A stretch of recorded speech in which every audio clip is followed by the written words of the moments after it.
하나님은 택하신 자들을 사랑하시고 언제 어디서나 좋은 길로 인도해 주십니다. 로마서 8장 28절에는 우리가 알거니와 하나님을 사랑하는 자, 곧 그의 뜻대로 부르심을 입은 자들에게는 모든 것이 합력하여 선을 이루느니라고 말씀하셨습니다. 여러분은 이런 사실을 믿습니까? 우리가 이런 확신을 가지면은 아무리 어려운 일을 만나도 실망하거나 좌절하지 않을 수 있습니다. 그러나 이런 확신이 없으면은 늘 두려워하고 불안한 마음을 떨칠 수가 없습니다. 일이 안 풀리고 어려운 일이 생기면은 이러다가 망하는 것이 아닌가 불안하고 안절부절해야 합니다. 심지어는 일이 잘 돼도 이러다가는 잘못되는 것 아닌가 하는 불안감이 몰려옵니다. 여러분은 구원받은 하나님의 자녀임을 확신합니까? 다시 질문해 봅니다. 하나님께서 여러분을 사랑하시고 언제나 선한 길로 인도하심을 확신합니까? 어려운 일이 생기더라도 하나님이 함께 하시고 모든 것이 합력하여 선을 이루심을 확신합니까? 이런 확신을 가지고 사는 성도는 정말 복 있는 사람입니다. 오늘은 형들의 귀한이라는 제목으로 창세기 강해 계속하고자 합니다. 말씀을 듣는 모든 성도님들에게 하나님의 은혜가 임하기를 축복합니다. 먼저 고향으로 돌아가는 형제들의 모습입니다. 읽은 본문 26절에서 28절을 다시 보면은 그들이 곡식을 나귀에 싣고 그것을 떠났더니 한 사람이 여관에서 나귀에게 먹이를 주려고 자루를 풀고 본즉 그 돈이 자루 아귀에 있는지라. 그가 그 형제들에게 말하되 내 돈을 도로 넣었도다. 보라 자루 속에 있도다. 이에 그들이 혼이 나서 떨며 서로 돌아보며 말하되 하나님이 어찌하여 이런 일을 우리에게 행하셨는가 하고 라고 합니다. 양식을 사러 애굽에 내려갔던 야곱의 아들들은 예상치 못한 일들을 겪었습니다. 양식 판매를 책임진 애굽의 총리에게 스파이로 몰린 것입니다. 그들은 자신들이 모두 한 형제라는 사실을 밝힘으로 스파이가 아님을 증명하려 했습니다. 어떻게 10명이나 되는 형제들이 간첩이 될 수 있겠습니까? 라는 말이지요. 그들은 자신의 결벽을 주장하기 위하여서 가족 관계를 총리 요셉에게 자세하게 설명합니다. 막내 아우는 연세 많으신 아버지와 함께 가나안 땅에 지금 있고 동생 하나는 없어졌습니다. 그러자 총리는 집에 있는 막내 아우를 데리고 와서 모두 한 형제의 관계임을 입증을 하면은 인질로 잡은 시므온을 풀어주겠다. 내가 너희들의 말을 인정하겠다. 라고 대답하는 겁니다. 야곱의 아들들은 양식은 구했지만은 근심은 이만저만이 아니었습니다. 그들은 밖에 나가면은 형제 하나를 잃고 오는 사람들이 된 것입니다. 전에는 요셉을 잃고 아버지에게 돌아오더니 이제는 시므온을 잃어버리고 아버지에게로 돌아가게 됐습니다. 그리고 또 앞으로 베냐민을 잃어버릴 걸 생각하니 기가 찼습니다. 이 일을 아버지에게 어떻게 보고할 것인가? 시므온을 석방을 하려면 막내 아우 베냐민을 데려가야 되는데 요셉이 없어지고 난 다음에 베냐민에게 더욱 애착을 보이는 늙은 아버지 야곱을 어떻게 이해시킬 것인가? 이런저런 고민을 하며 무거운 걸음으로 고향으로 돌아오다가 여관에서 하룻밤을 묵게 되었습니다. 한 사람이 나귀에게 먹이를 주려고 짐을 푸는데 이게 웬일입니까? 양식값을 계산할 때 애굽 사람들에게 주었던 그 돈이 자루에 그대로 있는 겁니다. 이게 무슨 조화일까? 무슨 착오가 생기는 것일까? 애굽의 총리에 또 다른 음모가 있는 것은 아닌가? 스파이로 몰린 일이 없었다면 단순한 착오로 생각을 하겠는데 애굽에서 스파이로 몰리고 형제 시므온은 지금 인질로 잡혀있는 상황에서 자루에 돈이 들어있으니 착오로 생각할 수도 없었습니다. 야곱의 아들들은 불길한 생각이 앞섰습니다. 인질로 사로잡힌 시므온의 얼굴이 떠오르기도 합니다. 최악의 경우 그들 모두가 생명을 잃을 수 있다는 생각이 들었습니다. 그러자 열 형제는 한결같이 외칩니다. 그들이 혼이 나서 떨며 서로 돌아보며 말하되 하나님이 어찌하여 이런 일을 우리에게 행하셨는가? 아니, 돈이 없어진 것도 아니고 돈이 들어있는데 결백하면은 다음에 갖다 주면 되잖아요.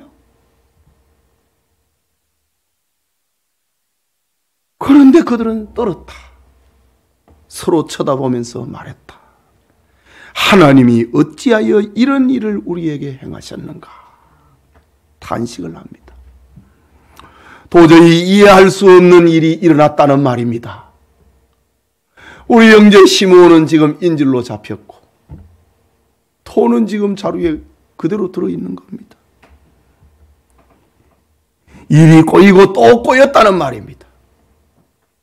야곱의 아들들은 일이 자꾸 잘못되고 안 될 때마다 자신들의 마음을 괴롭히는 것이 있었습니다. 그것은 지난날 동생 요셉을 팔아먹고 아버지를 속였던 겁니다. 지난번에 요셉에 의해서 그들이 애굽의 감옥에 3일 동안 갇힐 때도 그들이 서로 말을 했습니다. 요셉을 팔았던 거, 아버지를 속였던 거, 그게 떠올랐습니다. 그런데 또 지금 그 일이 벌어진 겁니다.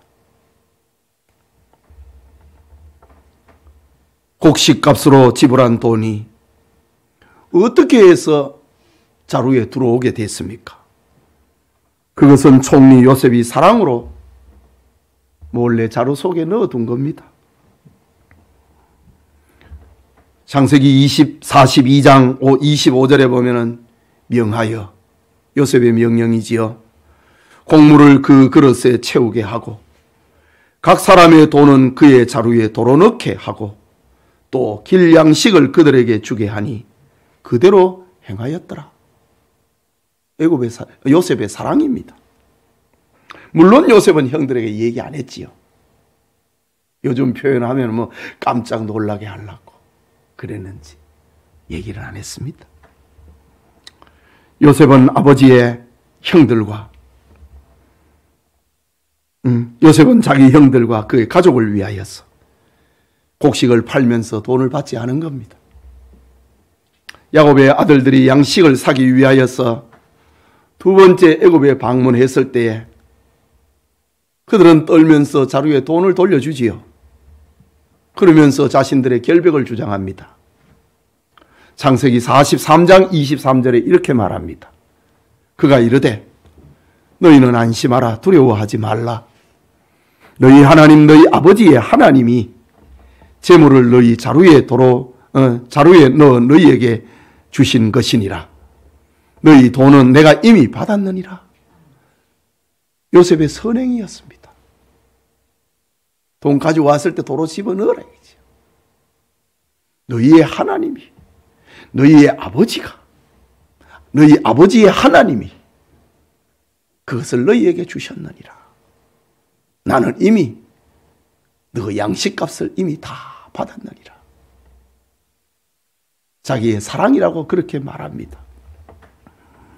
요셉은 오랜만에 만난 형들에 대한 선물로 형들에 대한 사랑을 그렇게 표현했던 겁니다. 그런데 요셉의 형들은 두려웠습니다.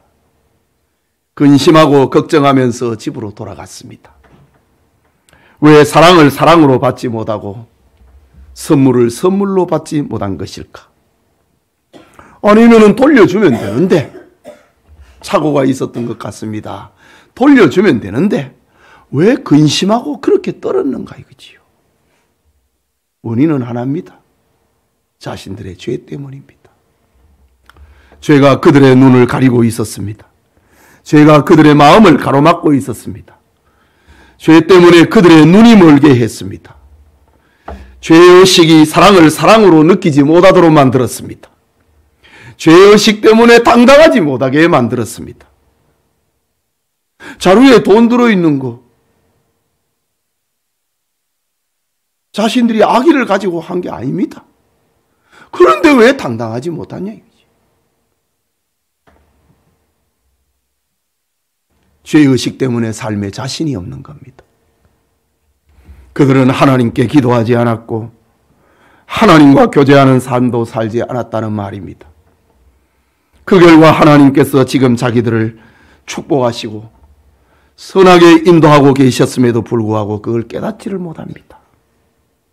오히려 그것이 큰 재앙인 줄 압니다. 두렵고 떨었다 이거지요.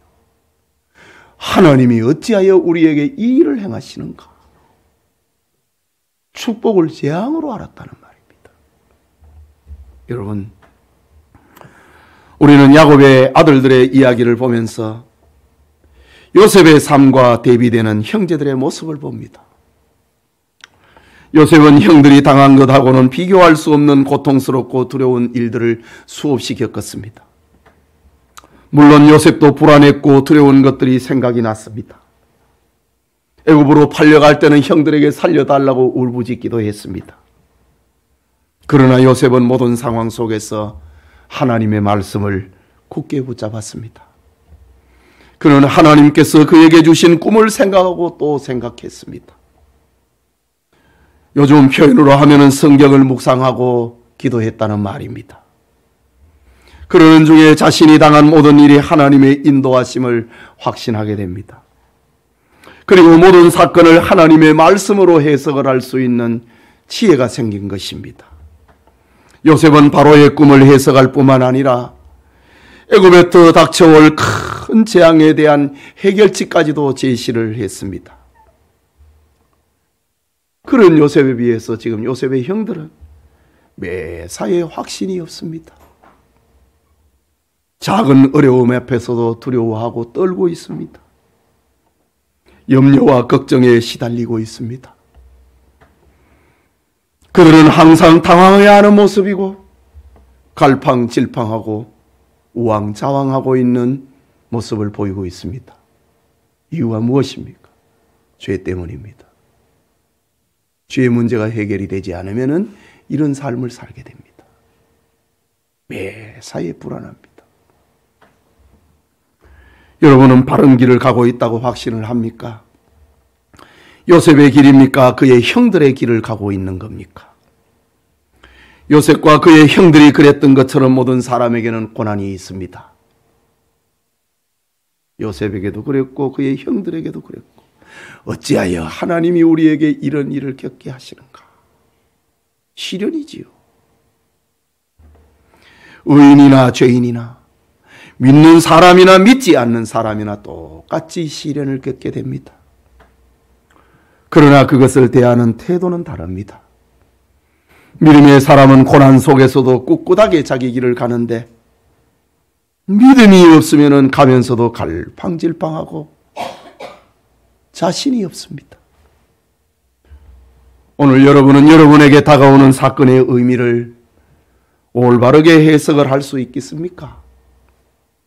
어떤 경우에도 하나님께서 여러분을 사랑하시고 선한 길로 인도하신다는 사실을 확신합니까? 사건을 말씀으로 해석을 하는 능력과 하나님의 인도를 믿고 있습니까? 이런 확신은 어떻게 해야 얻을 수 있는 것일까? 확신은 하나님과의 친밀한 교제를 통해서만 얻을 수 있는 겁니다. 하나님의 말씀을 날마다 묵상하고 기도하면서 살아갈 때에 삶의 확신이 있습니다. 말씀을 묵상하고 기도하는 삶을 살다 보면은 어느새 우리에게 닥친 모든 문제를 말씀으로 해결을 하는 그런 지혜가 자리 잡게 되는 겁니다. 사건 속에 들어있는 하나님의 뜻을 알게 됩니다. 그리고 어떤 경우에도 나를 향하신 하나님의 선하심과 인도하심을 확신하게 되는 겁니다. 이런 확신을 가지면은 어떤 경우에도 흔들리지 않고 두려워하지 않고 담대하게 되는 겁니다. 예배드리는 성도님, 하나님의 사랑을 확신하며 죄에 빠지지 말고 하나님과 교제함으로 매사의 확신 속에서 살아가는 우리 성도님들이 되시기를 축복합니다. 확신입니다. 그게 둘째로 아버지 야곱에게 문제를 알리고 있는 아들들을 봅니다. 본문 29절에 그들이 가나안 땅에 돌아와 그들의 아버지 야곱에게 이르러 그들이 당한 일을 자세히 알리어 아뢰되 라고 합니다. 요셉의 형들은 두려워하면서 집으로 돌아왔습니다. 그리고 그동안 겪었던 일들을 아버지에게 낱낱이 자세하게 아뢰었다, 보고했다 라고 합니다. 애굽의 총리가 자기들을 스파이로 몰더니 우리 모두를 3일 동안 감옥에 가두었습니다. 우리는 스파이가 아니라고 말을 했더니 우리는 한 아버지의 아들로서 12형제가 있었는데 하나는 없어졌고 오래전에,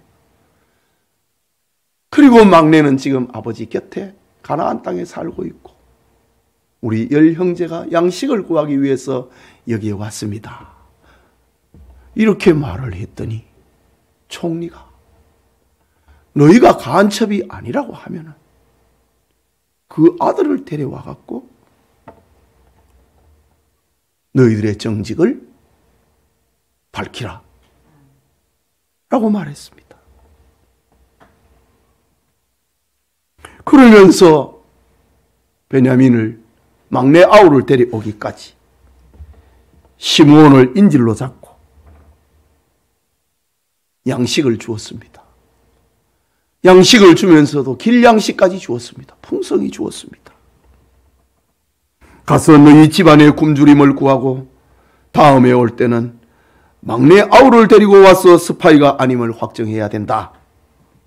그래야 이 나라에서 양식을 살 수 있을 것이다. 그렇게 말했습니다. 그러면서 야곱의 아들들은 아버지 앞에서 각자의 곡식 자루를 풀었습니다. 그런데 이게 웬일입니까? 가나안 땅에 도착하기까지 한 사람의 자루에만 곡식값이 들어있는 줄 알았는데 모든 형제들의 자루에 돈이 다 그대로 들어있는 겁니다. 이것을 보고 야곱이 놀랍니다. 그의 아들들이 놀랍니다. 더욱 두려워하게 되었다 라고 합니다. 35절에 각기 자루를 쏟고 본즉 각 사람의 돈 뭉치가 그 자루 속에 있는지라 그들과 그들의 아버지가 돈 뭉치를 보고 다 두려워하더니, 돈을 보고 지금 두려워하고 있습니다.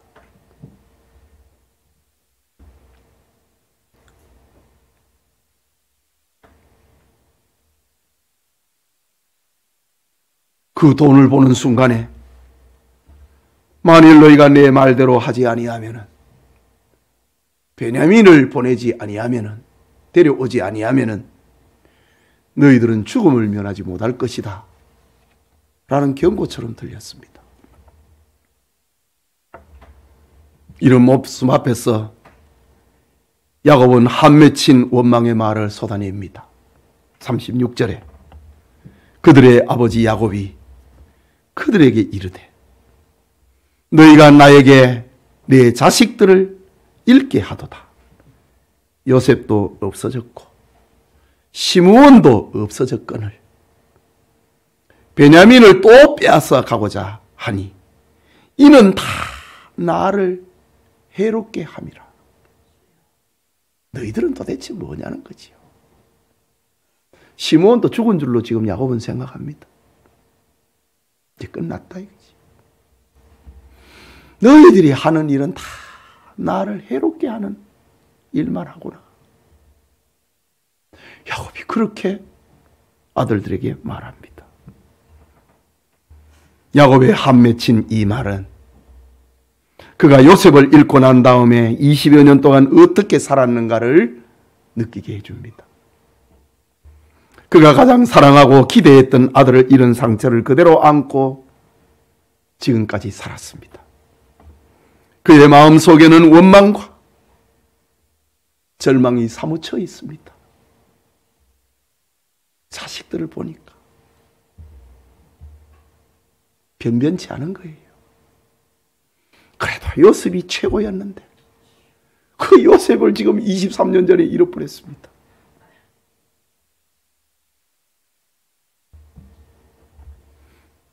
너희가 나에게 내 자식을 잃게 하는도다. 요셉 잃어버렸지. 시므온 잃어버렸지. 이제는 베냐민까지도 빼앗아 가려고 하는구나. 이런 말을 보면은 야곱은 지금 이제는 너가 못 믿겠다. 이런 표현입니다.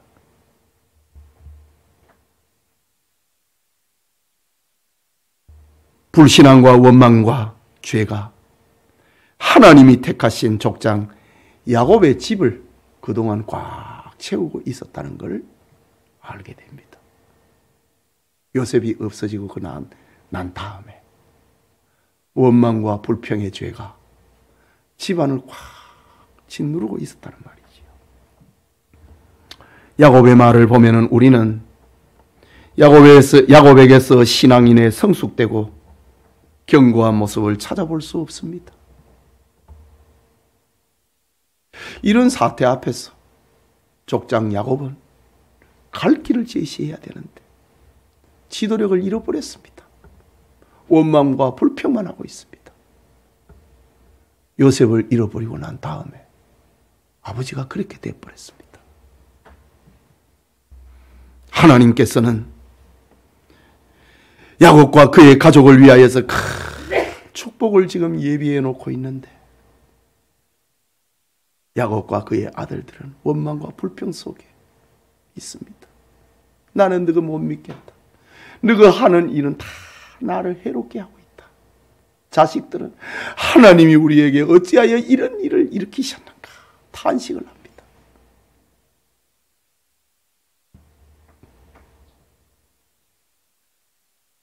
하나님께서는 큰 축복을 예비해 놓으셨는데 야곱은 그걸 모릅니다. 지금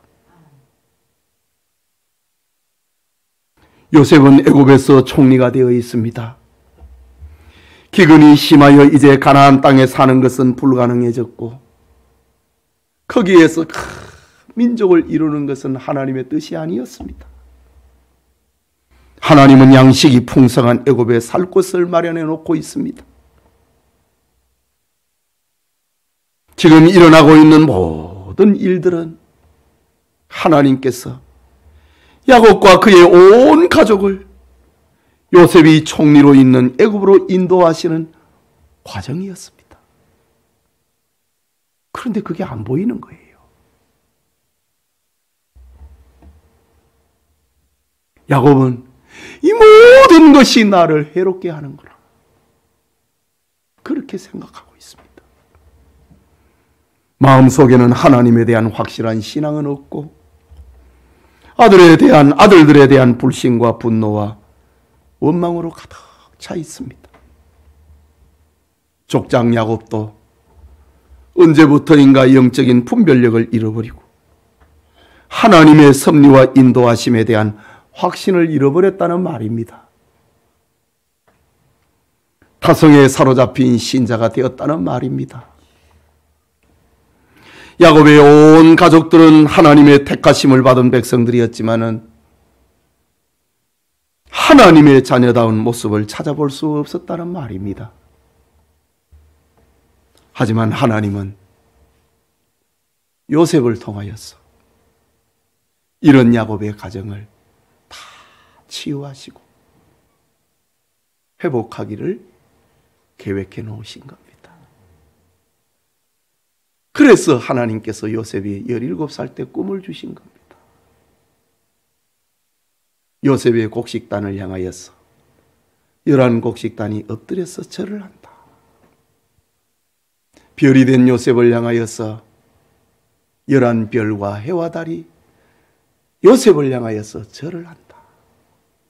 하나님께서는 요셉을 통하여서 이렇게 엉망이 되어버린 야곱의 가정을 치료하고 계시는 겁니다. 회복시키고 계셨던 겁니다.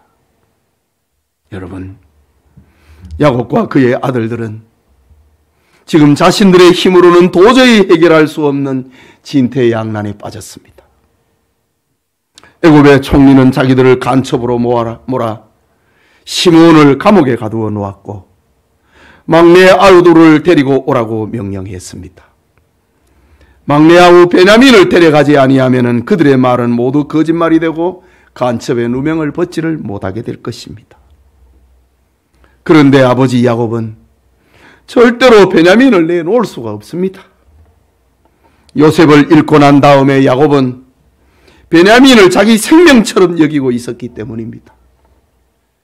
그래서 아버지 야곱은 베냐민만큼은 나는 절대로 못 내놓겠다 완고해졌습니다. 극심한 기근은 계속이 되었고 애굽에서 사온 곡식은 떨어져 가고 있었습니다. 야곱의 아들들은 이러지도 저러지도 못하는 딜레마에 빠졌습니다. 이 문제를 어떻게 풀어야 할 것인가? 장남 루벤이 나섰습니다. 37절에 루벤이 그의 아버지에게 말하여 이르되 내가 그를 아버지에게로 데려오지 아니하거든 내 두 아들을 죽이소서. 그를 내 손에 맡기소서. 내가 그를 아버지께로 데리고 돌아오리이다 라고 합니다.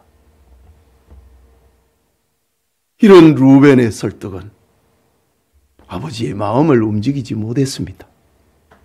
이유가 무엇일까요? 루벤은 이미 아버지의 신뢰를 잃었습니다. 루벤은 아버지의 첫 빌라와 간통하는 죄를 지은 겁니다. 그래서 장자였음에도 불구하고 장자로서의 지도력을 잃어버렸습니다. 장자였지만 아버지의 눈밖에 난 존재가 되었기 때문에 루벤의 말을 아버지는 안 듣습니다. 루벤이 어떤 말을 한다고 해도 야곱은 그의 말이 귀에 들려오지 않습니다. 이것은 야곱 집안의 불행이었습니다. 신뢰받지 못하는 아들들. 그리고 이미 눈밖에 나서 제외된 아들. 그런데 그 아들이 장자입니다. 마지가 그러하니 가정의 질서가 제대로 설 수가 없는 겁니다. 아버지에게 무시당하는 큰아들은 동생들도 역시 무시합니다. 루벤이 말해도 동생들이 말을 안 듣습니다. 질서가 무너져 버렸습니다. 가정이 잘 되려면 큰아들이, 큰딸이 마지가 잘해야 됩니다. 그래야 형제 간에도 질서가 서고 우애도 있게 됩니다. 마지가 잘못하고 마지가 아버지의 눈밖에 나서 권위를 잃어버리면 형제 간의 우애도 사랑도 다 잃어버리게 됩니다. 지금 요셉의 집이 그래 돼버렸습니다. 야곱의 집이 그래 됐습니다. 서로 미워하고 시기하고 팔아먹는 사태가 오고 만 겁니다. 어쨌든 야곱의 가정이 다시 위기를 만났을 때에 루벤이 마지로서 용기를 내갖고 이 문제를 해결하려고 시도했습니다. 하지만 아버지 야곱의 신뢰를 잃은 그는 더 이상 아버지를 설득할 수가 없었습니다. 그런데 루벤이 이렇게 나섰는데 아버지 야곱을 설득하지 못한 이유가 또 하나 더 있습니다. 그것은 37절에 보면은 내가 그를 아버지에게로 데리고 오지 아니하거든 내 두 아들을 죽이소서 라고 했습니다. 물론 이 말은 동생 시므온을 구해오고 곡식을 사오고 집안을 살리겠다고 하는 루벤의 다짐이라고도 생각할 수 있습니다. 내가 베냐민은 반드시 데려오겠다고 하는 그런 용기의 표현일 수도 있습니다. 그래도 자기 두 아들을 아버지에게 내놓으면서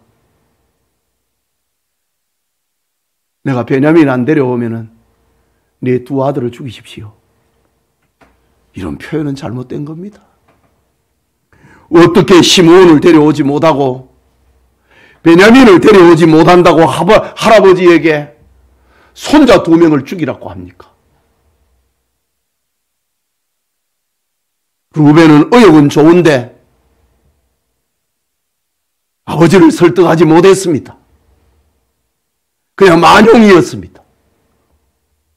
말에 지혜가 없었습니다. 루벤이 하는 일을 보면 전에도 그랬습니다.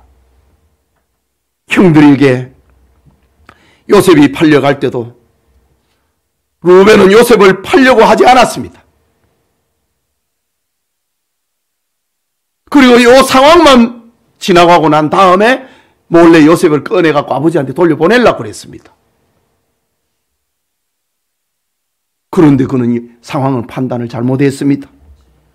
우유부단하게 행동을 하다가 자기가 잠깐 자리를 비운 사이에 동생들이 요셉을 팔아먹어버렸습니다. 옷을 찢으면서 동생들에게 탄식을 하고 야단을 쳤습니다. 그러나 판단 잘못했다 이거지요. 웅덩이에 집어 던질 때에 그때 못하게 해야지요. 루벤은 결단력도 없었고 아버지로부터 신뢰를 잃으니 동생들에게도 신뢰를 잃어버렸습니다.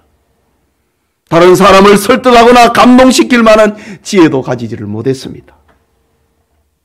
양식이 정말 다 떨어질 때에 아버지를 설득했던 사람은 넷째 아들 유다였습니다. 유다가 아버지 야곱에게 이렇게 말을 합니다. 앞으로 살펴보겠지만은 43장 9절에 보면 이렇게 말해요. 내가 그를 위하여 담보가 되오리니 아버지께서 내 손에서 그를 찾으소서. 내가 만일 그를 아버지께 데려다가 아버지 앞에 두지 아니하면 내가 영원히 죄를 지리이다 라고 말합니다. 이런 유다의 말에 아버지 야곱이 베냐민을 데리고 떠나라 라고 말합니다. 여러분, 루벤의 말과 유다의 말의 차이가 무엇입니까? 루벤은 내가 베냐민 못 데려오면 아버지께서 내 두 아들 죽이십시오. 세상에 할아버지가 손자 2명을 죽이다니. 그래 말했습니다. 그런데 유다는 내가 내 동생 베냐민을 못 데려오면 나는 아버지 앞에서 영원히 죄인으로 살겠습니다. 그렇게 대답합니다. 유다는 아버지의 마음을 헤아렸지요. 단지 시므온을 구하고 양식을 사오고 아버지가 사랑하는 베냐민의 안전을 보장하기 위해서 만일 그렇게 하지 못한다면 나는 영원히 아버지 앞에 죄인으로 살겠습니다. 라고 말했습니다. 이런 유다의 말이 아버지의 마음을 움직였습니다. 루벤의 말은 실현 가능성이 없었습니다. 어떻게 할아버지 보고 맏아들의, 그래도 맏아들 아닙니까? 맏아들의 두 손자를 죽이라고 합니까? 실현 가능성 없지요. 유다의 말이 정말 옳은 말입니다. 만약에 못 데려오면 나는 아버지 앞에서 영원히 죄인으로 살겠습니다. 라고 말합니다.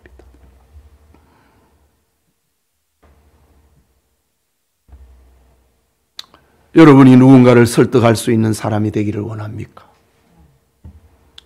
그렇다면 먼저 신뢰하는 사람이 되어야 됩니다. 삶과 행동에서 신뢰를 주지 못하면 그의 말은 설득이 안 됩니다. 그 다음은 말의 지혜입니다. 잠언 25장 11절에도 경우에 합당한 말은 아로새긴 은쟁반의 금사관이라. 은쟁반 위에 올려져 있는 금 같은 사과. 경우에 합당한 말입니다. 루벤의 이런 말이 아니고 내 두 아들을 죽이소서 이 말이 아니고 만일 데려오지 못한다면 나는 아버지 앞에 영원히 죄인으로 살겠습니다. 경우에 합당한 말입니다. 아로새긴 은쟁반 위에 금사관이라. 말의 지혜입니다.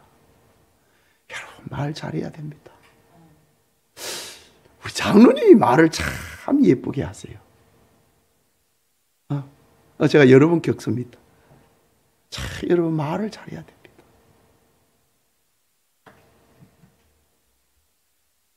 지나친 표현, 과장된 말은 오히려 신뢰감만 떨어뜨립니다. 실천 가능한 담보, 지불 가능한 조건을 제시해야 되지요. 만약에 약속을 지키지 못할 경우에 내 자식을 죽이소서 라고 제안하는 루벤의 용기, 그게 아니라 내가 아버지께 영원히 죄인으로 살겠습니다. 솔직하고 실현 가능한 다짐을 한 유다의 말이 얼마나 호소력이 있고 얼마나 설득력이 있는가라는 겁니다. 사랑하는 성도 여러분, 이렇게 끝나면은 윤리설교밖에 안 되지요.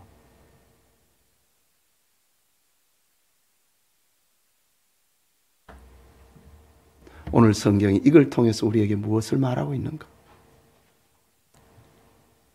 그것이 클라이막스입니다. 오늘 본문은 야곱의 가정 이야기, 야곱의 아들들의 이야기입니다. 그들이 애굽에 왔다 갔다 하면서 형제를 팔아 씻을 수 없는 죄를 저지른 그들이 삶의 고비고비마다 그들의 죄악이 생각나고 그들의 죄악이 떠오르고 자신들이 저지른 죄에 대해서 회개합니다. 이제는 시기와 미움이 아니라 자기 생명을 걸고 형제를 그리고 동생을 지키겠다고 하는 태도를 취하게 됩니다. 우리 애굽에 잡혀있는 시므온 데려와야 된다.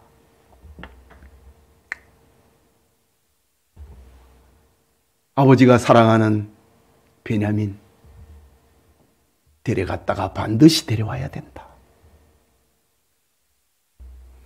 베냐민을 자기 생명처럼 여겼던 유다, 그를 자기 자식보다도 더 소중하게 생각했다고 말한 루벤의 말은 과연 과장된 표현이지만은 아버지를 설득하는 데는 실패했지만은 그러나 형제 사랑은 회복된 겁니다. 이런 형제 사랑이 회복이 되었기에 요셉을 울게 만들고 요셉의 사랑을 누리게 되는 겁니다. 그런데 이 모든 일의 배후에 누가 계신가? 이렇게 그들이 회개하고 회복이 되어가며 서로가 서로를 배려하고 지키는 삶으로 변화된 배후에 누가 계셨는가? 하나님이셨습니다.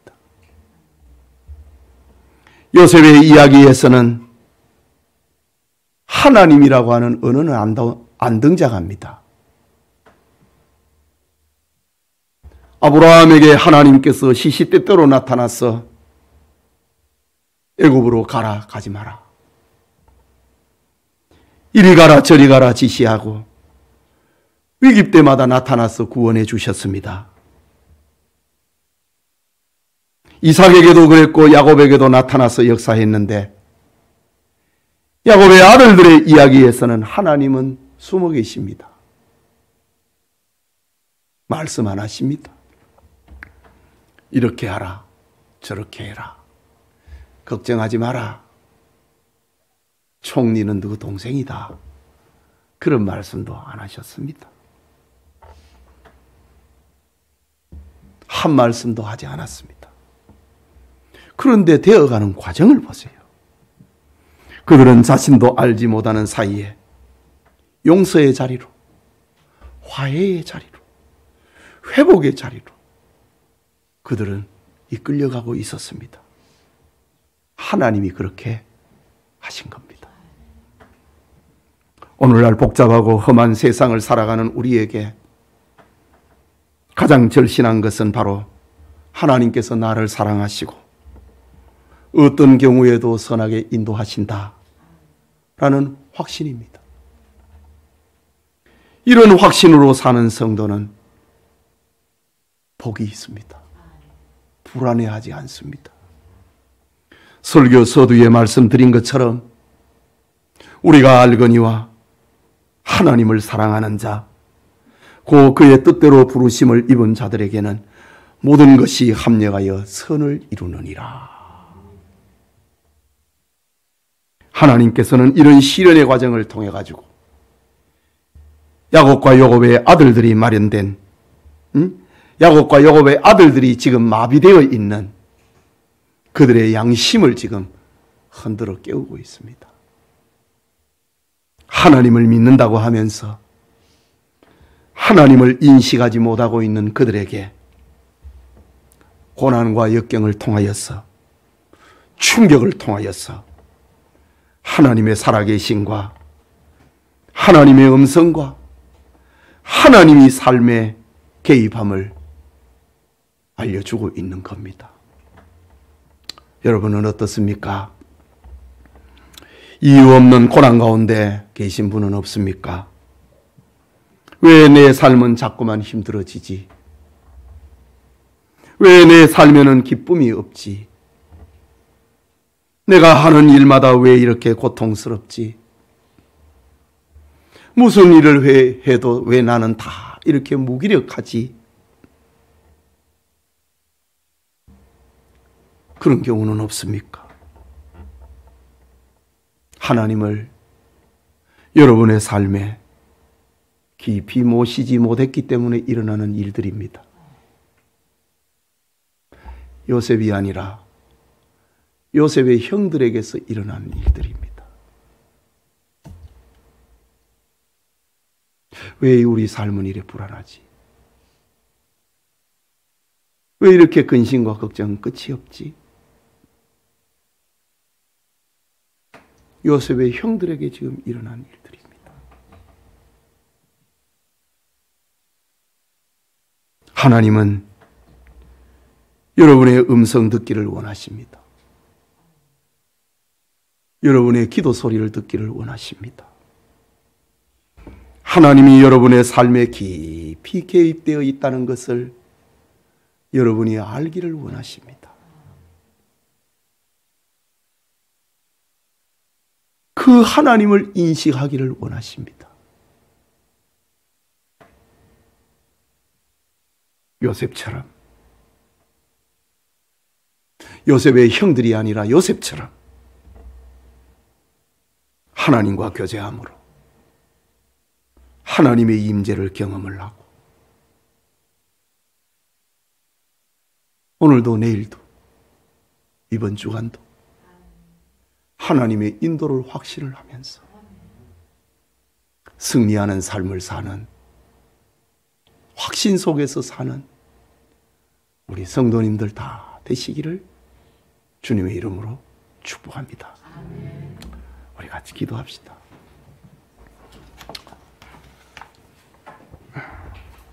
여러분의 삶에 하나님이 깊이 개입되어야 어찌하여 우리에게 이런 일이 연거푸 일어나는가? 그런 말이 안 나오고 하나님의 뜻은 이것입니다. 요셉처럼 말을 할 수 있는 겁니다.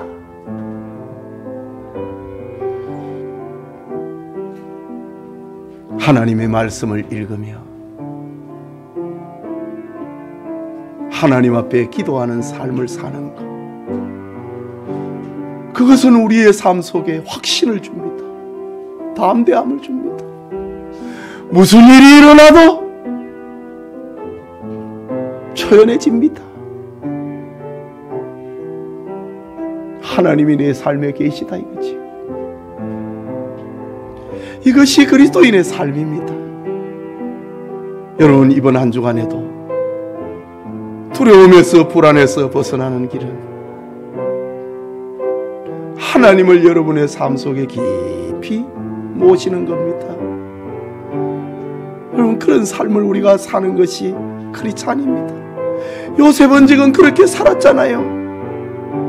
그렇게 사는 요셉을 통하여서 지금 그의 형들의 상처를 지금 보듬고 있습니다. 치료하고 있습니다. 아버지를 치료하고 있고 형들을 치료하고 있습니다. 하나님은 우리를 위하여서 좋은 일들을 계획해 놓으십니다.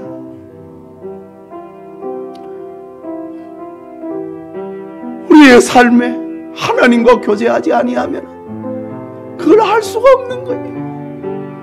무슨 일만 일어나도 가슴이 두근두근 거리는 거예요.